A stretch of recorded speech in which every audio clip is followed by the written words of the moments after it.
Maana yake ni kwamba macho ya kimwili huwa yana kanuni ya kufunga, halafu macho ya kiroho yanafunguliwa. Ndio maana Stefano wakati anapigwa mawe, mawasiliano ya kimwili yanakata, mawasiliano ya kiroho yanafunguka. Anamuona Yesu amesimama upande wa kuume wa Mungu Baba, lakini wengine hawaoni. Anapigwa mawe, yeye anafurahia, anadungwa la jicho, yeye anashangilia. Maana yake ni kwamba maumivu ya kimwili hayapo, yanapofunuliwa mambo ya ufalme wa Mungu Baba, anafurahia. Anaangalia, anafurahia. Kwa nini?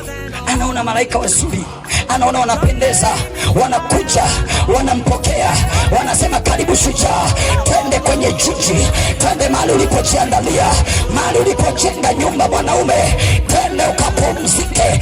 Mwanaume huyu analala usingizi. Watu wakienda kuzika wanasema jamani, Lazaro alikuwa kama amelala.